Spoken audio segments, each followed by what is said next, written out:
Según San Mateo capítulo 1. Y vamos a empezar en el versículo 18. El nacimiento de Jesucristo fue así: estando desposada María, su madre, con José, antes de que se juntasen, se halló que habían concebido del Espíritu Santo. José, su marido, como era justo y no quería infamarla, quiso dejarla secretamente.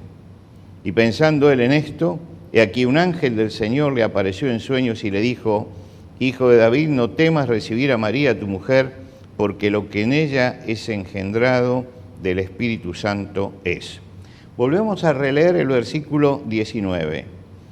José, su marido, como era justo y no quería infamarla, quiso dejarla secretamente. Hasta aquí nada más en la lectura, podemos tomar asiento.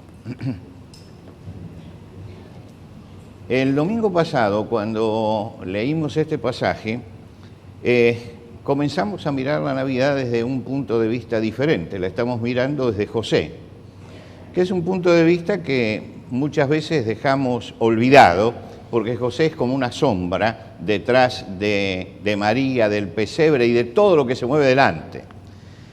Ahora, hablamos de la lucha interna que tuvo José para aceptar la realidad en la que Dios lo había colocado. Y cómo hay una lucha entre la razón, que le dice que tendría que denunciarla, y por el otro lado también el sentimiento, que le dice que María es inocente, cosa que él no puede llegar a dilucidar. Simplemente decide irse secretamente sin tener una respuesta para lo que había en su mente y en su corazón. Es allí cuando Dios interviene y le dice esas palabras que leímos: José, hijo de David, no temas recibir a María tu mujer, y le aclara cuál es el asunto. Es decir, Dios dejó que primero viviera la crisis que vivió él y después le dio la respuesta. Ahora, uno se pregunta frente a esto, ¿por qué Dios habló con José justamente? ¿Por qué eligió a este carpintero de Nazaret para llevar a cabo todo esto? ¿Cuáles son las virtudes que tiene José? Es interesante pensar cuál es la característica que debe tener para que sea justamente llamado por Dios para esto. Ahora, cuando vamos al Evangelio, el Evangelio es muy lacónico en cuanto a José y nos dice: José era un hombre justo.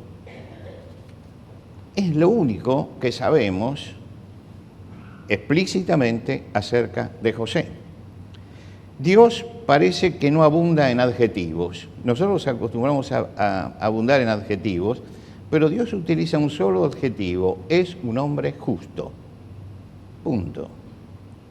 Uno se pregunta, ¿qué quiere decir esto de justo? Justo. Claro, si nosotros usamos la definición de justo como derivada de justicia, justo es dar a cada uno lo que le corresponde, es decir, ejecutar la justicia siempre. Vamos a mirar un caso de la Biblia, por ejemplo, cuando los fariseos llevaron a la mujer pecadora y la presentaron delante de Jesús para apedrearla por adulterio, ellos estaban cumpliendo una ley. Ellos mismos lo dicen: según nuestra ley. Nosotros diríamos que eran justos, le aplicaríamos el nombre de justos.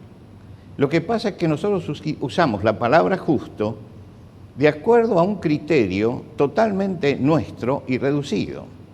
Y cuando vamos al Evangelio y encontramos la palabra justo, aplicamos el criterio que nosotros tenemos hoy. Pero realmente, para entender lo que es un hombre justo, tenemos que ir a la Biblia, a la primera parte de la Biblia, al Antiguo Testamento. Y el Antiguo Testamento nos va aclarando, sobre todo en la parte de lo que se llama libros de sabiduría, como el libro de Proverbios, ¿no? Nos va aclarando cuál es el concepto que Dios tiene acerca de un hombre justo. Y si nosotros sumamos todos esos conceptos, nos damos cuenta que cuando aquí en el Evangelio de Mateo se dice que José era justo, y que a nosotros nos parece tan lacónico, tan lavado solamente definirlo en esta forma. Sin embargo, Dios está dejando una definición muy completa de quién era José. ¿Qué es un hombre justo? Vamos a preguntarle al Antiguo Testamento. Es un trabajo que uno tiene que hacer y poner atención para ver qué significa ser justo. En primer lugar, el hombre justo es aquel que tiene un crecimiento sostenido en su vida espiritual. En los libros de sabiduría dice, porque la senda de los justos es como la luz de la aurora que va en aumento hasta que el día es perfecto. Quiere decir que una persona justa, cuando es calificada por Dios como justa, es porque tiene una vida de progreso espiritual. Un hombre justo es un hombre que en todas sus acciones, en las acciones espirituales, sociales, familiares, laborales, actúa siempre en sintonía con Dios. Esta es la clave del hombre justo. La palabra justo se aplica a ese hombre, no que no comete errores, no que nunca peca, no que nunca se equivoca, sino a esa persona que está sintonizada en la frecuencia de Dios y que escucha lo que Dios dice. Entonces, Dios dice que la senda del justo, justamente por esta sintonía que tiene, va a ser como la luz de la aurora que va en aumento. Todos estamos en el tiempo y todos vamos cumpliendo años y vamos envejeciendo. Y el tiempo nos hace viejos, nada más. No nos hace sabios, nos hace viejos. La sabiduría del justo no solamente envejece, sino que además de envejecer, paulatinamente va creciendo como persona. Por eso se lo compara a la aurora. Es decir, va en aumento su vida, como la aurora se va iluminando, se van yendo las sombras de su vida se va transformando hasta que todo en él es claro, es diáfano, es brillante y llega a tener una vida transparente. El hombre justo es el que tiene este progreso espiritual. Y cuando Dios califica a José de justo, está señalando que es un hombre que está viviendo este proceso porque se ha sintonizado con Dios. El apóstol Pablo también estaba sintonizado con Dios y se puede calificar de un hombre justo. Él dice, porque nos vamos deteriorando por fuera. Nuestro hombre exterior se va deteriorando.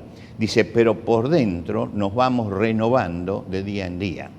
Esta operatividad espiritual, donde el hombre se sintoniza con Dios y los años van pasando, pero van dejando un sedimento de sabiduría y de transparencia en la vida, es lo que está calificando aquí como hombre justo. En este crecimiento, por supuesto que el justo va a tener tropiezos y que va a tener caídas. Como dije hace un momento, no es un hombre que no peca y que no se equivoca, no, va a pecar y se va a equivocar en su vida y se va a caer. Pero el libro de Proverbios dice, el justo 7 veces caerá, pero se levantará.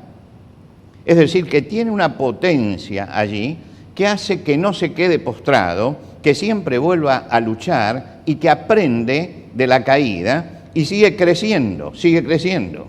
José era justo. Si usted iba a la carpintería en Nazaret, iba a encontrar un hombre que estaba haciendo su trabajo artesanal. Y aparentemente ese trabajo artesanal le daba a la vida en un pueblo como Nazaret, con 200, 300 habitantes, simplemente ser un carpintero, el carpintero, porque no creo que hubiera dos carpinteros en ese lugar, el carpintero del lugar, uno parecería que es una vida chata, que es una vida aburrida. No, era una vida apasionante porque va creciendo y estaba progresando espiritualmente. Cuando Dios califica de justo a José aquí en el Evangelio, está dando el perfil de un hombre. Y cada vez que aparece esta palabra, se habla de ese perfil. Si nos deteníamos a hablar con José en la carpintería, en el momento en que él está trabajando, no lo encontraríamos hablando tonterías seguramente, no lo encontraríamos opinando sin fundamento, no, siempre hablaría con propiedad y siempre hablaría medidamente. El proverbio dice, la boca del justo habla sabiduría, el corazón del justo piensa para responder. Una de estas dos cosas. Habla sabiduría y piensa antes de hablar, ¿Por qué este cuidado al hablar? Nosotros no le damos valor a las palabras. Por ahí tenemos un refrán que dice o un dicho que dice, las palabras se las lleva el viento, como diciendo no tienen ningún valor. Cuando leemos en el Evangelio lo que dice Jesús es totalmente distinto a esto. Jesús dice, en el día del juicio, me está llevando al día del juicio, en ese momento, según el saber popular, ya las palabras se las llevó el viento. ¿No es cierto? Ya eso no existe más. Dice, en el día del juicio, todos tendrán que dar cuenta de cualquier palabra inútil que hayan pronunciado, pues por tus propias palabras serás juzgado y declarado inocente o culpable. El justo entiende el valor de las palabras. Eso que nosotros hemos perdido, el justo lo tiene muy claro, que las palabras tienen un valor. El que devuelve a la palabra el valor es alguien con quien yo no simpatizo, pero le tengo que dar el mérito, que es Freud. Freud devuelve el valor a la palabra. Dice, en el ser humano la palabra tiene algo de mágico. Una palabra de la mamá, cuando el niño se golpeó y está llorando, que le dice, sana, sana, ya se te pasa, y se le va el dolor y se le va el llanto. ¿Por qué? No hizo magia, pero la palabra tiene ese valor de tranquilizar o de alterar. Nosotros sabemos que hay gente con las que nos gusta conversar porque nos trae tranquilidad, paz, crecimiento, y hay gente a la que eludimos porque justamente siempre está en el alarmismo, en la cosa negativa, en el chisme, y decimos, pierdo el tiempo con esta persona. Acá cuando se habla del justo, allí en la carpintería de Nazaret, se habla del justo que está allí, y ese justo habla con propiedad, habla seriamente. Si alguien se desanima y va a la carpintería, recibe ánimo. ¿Por qué? Porque manantial de vida es la boca del justo. No tiene más que las palabras, pero dice, las palabras en el justo son un manantial de vida. El que la escucha sale vigorizado, sale edificado, sale bendecido. Este es el justo. Dios no se equivocó al poner esta palabra allí. Y no es lacónica la palabra. La palabra encierra un mundo que define a toda una persona. Si alguien está desorientado y va a hablar con José, va a saber orientarlo correctamente porque el justo sirve de guía a su prójimo, dice Salomón. Sirve para orientarle la vida a otro. Si aparece una persona verdaderamente necesitada, dice, el justo da y no detiene su mano. Hay toda una definición en esto. Quiere decir que Dios vio a un hombre cuya vida espiritual progresaba, que sabía ser prudente en las palabras y en los hechos, que sabía dar palabras de ánimo, que sabía todos los días buscar el bien del otro. ¿Por qué?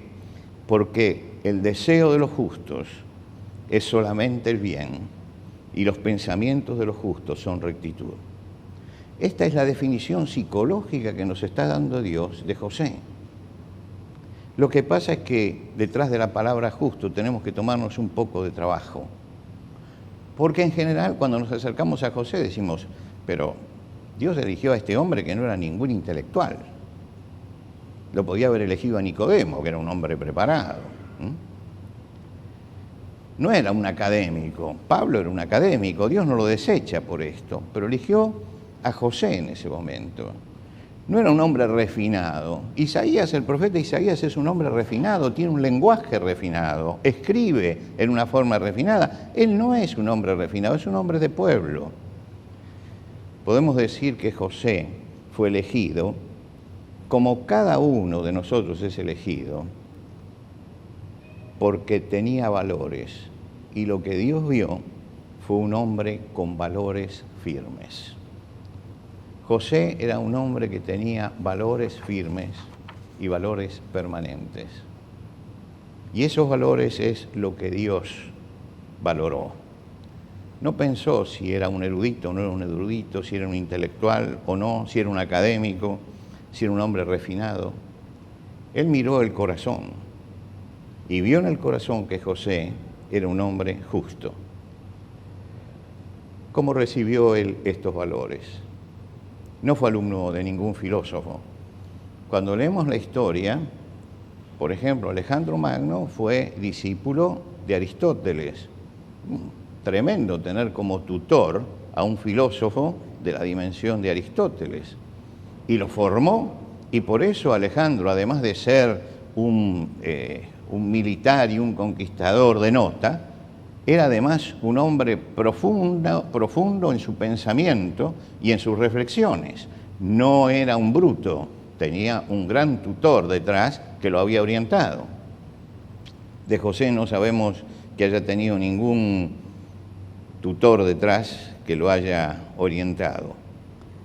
Pero ¿cómo tuvo entonces esos valores? Lo recibió de su familia. Cuando la familia lo llevaba cada sábado a la sinagoga para que escuchara qué era lo que Dios decía. Y allí escuchaba los 10 mandamientos. Los 10 mandamientos. Y la explicación de los 10 mandamientos. Y las reflexiones sobre los 10 mandamientos. Y esos 10 mandamientos son los valores absolutos de Dios.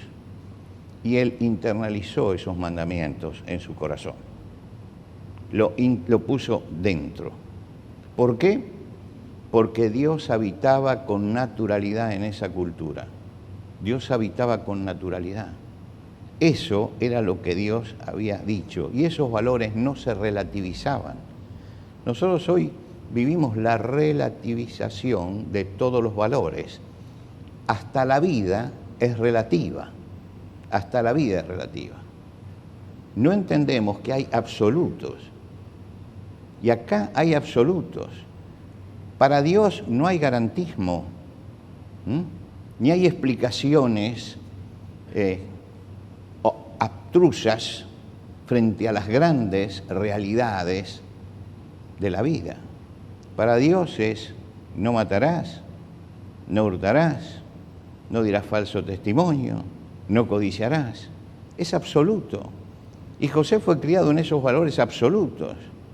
Y había una diferencia tal vez entre José y muchos que iban a la sinagoga, que él se tomó a Dios en serio. Y como se había tomado a Dios en serio, aceptaba esos valores y vivía de acuerdo a esos valores. Esa era toda la escuela que José tenía. Había internalizado todo eso, sintonizaba con Dios. No sabía qué sería de su vida, no sabía. Tal vez si le hubiéramos preguntado, nos habrá dicho: bueno, acá, trabajando en el banco del carpintero, esa es mi vida. Dios tenía otros planes para él. Pero Dios llega con todos esos otros planes porque José era un hombre que sintonizaba con Dios y que sabía lo que el hombre tiene que ser. El general San Martín en 1827 estaba en Bruselas y desde Bruselas escribió una carta que se hizo famosa y que aparece en su correspondencia. Y en esa carta tiene una frase que también se ha hecho famosa y que muchas veces se repite equivocadamente. El general San Martín escribió así: serás lo que hay que ser o no serás nada. No dijo serás lo que debes ser. Él dijo serás lo que hay que ser. Yo veía estas dos frases y finalmente consulté al Instituto Nacional Sanmartiniano y ellos fueron a los libros y me mandaron la frase y dice: no, tiene razón, es serás lo que hay que ser, porque es distinto el tema. Serás lo que debe ser es poner una serie de normas de conducta. Serás lo que hay que ser es que hay un modelo previo sobre el cual yo tengo que modelar mi vida, lo que hay que ser. José tenía claro lo que hay que ser, y lo que hay que ser ¿Qué era? Un hombre que no mata, que no roba, que no miente. El hombre que se gesta en los 10 mandamientos, que es lo que hay que ser. Nosotros vivimos en una sociedad donde ya no sabemos qué es lo que hay que ser. Y entonces queremos ser cualquier cosa y queremos que se acepte cualquier cosa. Una cámara acaba de sacar un dictamen rechazando justamente a alguien que quería que donde dice sexo en su libreta o en sus documentos pongan femenidad travesti. Bueno, así cada uno vamos a poner lo que queremos ahí. Ellos dijeron no. ¿Por qué? Porque ya no sabemos ni siquiera biológicamente qué es lo que hay que ser. Lo que hay que ser. Y lo que José tenía es que él sabía lo que hay que ser. Hay que ser así. Y lo cumplía en su vida. Y se tomaba en serio esto. Nuestros tiempos son totalmente distintos a los tiempos de José. Si Dios habitaba con naturalidad en la sociedad aquella, hoy casi lo tenemos por un intruso, hay que sacarlo y ponerlo a un costado. Hemos desplazado a Dios, ya no habita con naturalidad en nuestra cultura. Desechamos los 10 mandamientos, porque ahora vamos a hacer los mandamientos humanos y desechamos todas las enseñanzas de Jesús. Edificamos nuestra vida a nuestra manera. ¿Y qué tenemos? Y tenemos vidas de bricolaje. ¿Vio esta palabra que se pone de moda en la televisión, bricolaje? La palabra bricolaje viene de un término francés. Y el término francés bricoler significa arreglar, remendar, parchar, rehacer. Y yo digo que hoy hay muchas vidas de bricolaje, ¿no? Bricolaje, que están parchadas, que se rehacen, hay vidas de bricolaje, hay familias parchadas, hay parejas que están surcidas, hay jóvenes que están descolados por la droga y el alcohol, hay adolescentes que están pegoteados, ¿no? Y hay relaciones que están simplemente hilvanadas, que se deshacen fácilmente. Son vidas de bricolaje. No son lo que deben ser, lo que hay que ser. Entonces no tienen integridad. No son lo que Dios quiere que sea nuestra vida. Y en este momento donde tantas vidas son vidas de bricolaje, ¿no? Nos enfrentamos a la Navidad. Y nos enfrentamos a 2 personas en la Navidad, José y María, que van caminando hacia Belén. El 25 los vamos a ver llegar, pero por ahora están caminando hacia Belén. Mientras que transitan ese camino hacia Belén, nos encontramos que allí van 2 personas que saben lo que hay que ser. 2 personas que viven íntegramente sus vidas delante de Dios. Los hombres somos capaces de romper, somos capaces de parchar las cosas, de hilvanar, de remendar. No podemos hacer las cosas de nuevo. No podemos hacer las cosas de nuevo. Pero tampoco se puede vivir una vida remendada. Tampoco. En el pesebre van a ser el niño, van a ser Jesús. Y Jesús nace porque los hombres tenemos vidas remendadas, vidas de bricolaje, vidas parchadas, vidas sostenidas con hilvanes. Y como no se puede vivir y tener paz y tranquilidad cuando la vida está parchada, cuando la vida está remendada, cuando la vida está rota, cuando el arreglo es un hilván simplemente que la sostiene provisoriamente. Como no se puede vivir así, es que Jesús viene. Y viene de la mano de 2 personas, José y María, que no tienen vidas de bricolaje, que tienen vidas de integridad. Son dos personas justas, en el sentido en que los sabios llamaban justos. Y van a armar en el pesebre el lugar donde viene el Redentor. Y en el pesebre, el Redentor viene, ¿por qué? Porque como la vida de los hombres es caótica, está parchada, está remendada y es de bricolaje, no viene para poner otro parche, viene para hacer nuevas todas las cosas. El Señor dice, he aquí, yo hago nuevas todas las cosas. Y Él viene para hacer nuevas nuestra vida. Todos nosotros, en alguna medida, no somos lo que hay que ser. Jesús viene para darnos la posibilidad de que seamos hombres justos y que nuestra vida crezca espiritualmente para que lleguemos a ser lo que Dios quiere de nosotros. No nos está pidiendo que no nos equivoquemos, no nos está pidiendo que no caigamos, nos está pidiendo que caminemos en nuestra vida por el rumbo que Él trazó, que cada vez que nos caigamos nos levantemos, pero sigamos por ese camino, porque a medida que nos vamos acercando a Él, Él va renovando nuestra vida y va haciendo nuevas todas las cosas. Un cristiano es aquel que llegó con todos sus parches, con todos sus silvanes, con todos sus remiendos, llegó a Cristo y presentó eso delante del Señor, porque ya no quiere vivir más con remiendos, ni con parches, ni con hilvanes. Quiere vivir una vida diferente. Y el niño viene para que nosotros podamos recuperar esa integridad que nos falta y podamos en el encuentro con Dios empezar a caminar el camino de los justos y hacer que nuestra vida sea como la luz de la aurora, que va en aumento hasta que el día es perfecto. No podemos seguir dando tumbos en nuestra existencia.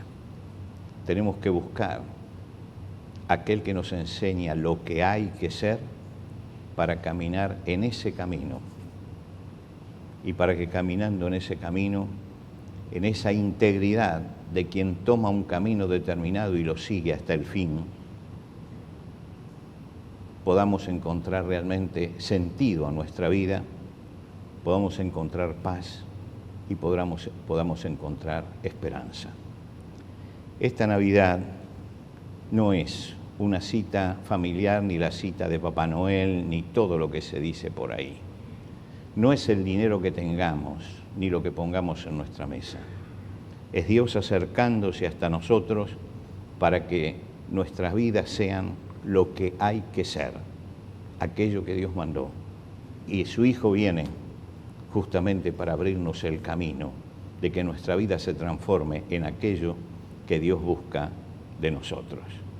Quiera Dios que esta Navidad, en cada una de las mesas, esté presente como invitado Jesús, dándonos el mensaje de una nueva vida y una nueva esperanza a todos los que lo necesitan. Nos vamos a poner de pie.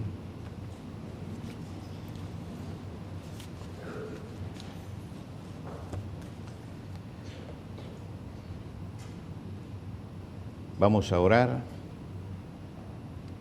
Le voy a dar un momento para que cada uno pueda hacer su oración personal delante de Dios. Abramos nuestro corazón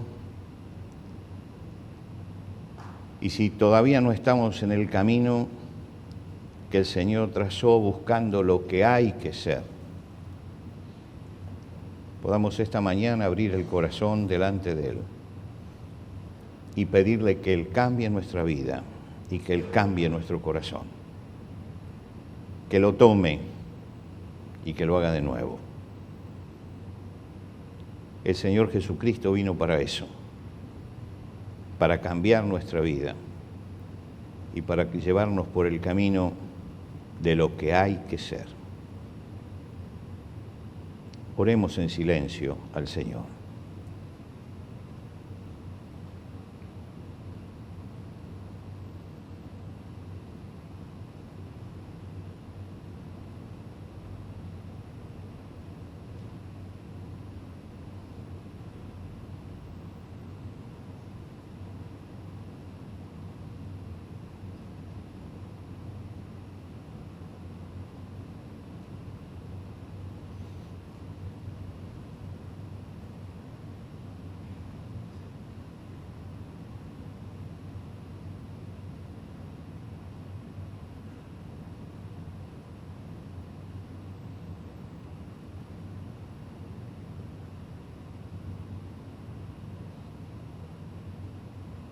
En este momento, Señor, nuestro corazón se abre delante tuyo. Tú ves nuestras necesidades, tú nos conoces profundamente. Habla, Señor, a nuestros corazones. Toca, Señor, nuestra vida con tu poder, para que podamos reflexionar sobre quiénes somos y qué estamos haciendo y qué estamos viviendo, y podamos venir a ti, para encontrar en Jesucristo a nuestro Salvador, aquel que en medio de la maraña de la vida nos tiende la mano para empezar de nuevo. Quisiéramos escuchar sobre nuestra vida las palabras de Jesús: yo hago nuevas todas las cosas. Y que esta Navidad, Señor, nos sirva para motivarnos a buscarte, a acercarnos a ti, a confesar nuestras faltas, nuestros pecados, nuestras angustias, nuestros desasosiegos, y encontrar en ti, Señor, la palabra de fe y de esperanza que necesitamos, y la paz que nuestro corazón está buscando. Bendice a aquellos que te están buscando esta mañana de todo corazón. Dale, Señor, que puedan, ante la presencia tuya, abrir su vida y recibir de ti una nueva vida para empezar de nuevo, tomado de tu mano. Te pedimos esto en el nombre de Cristo Jesús. Amén. Amén. Vamos a cantar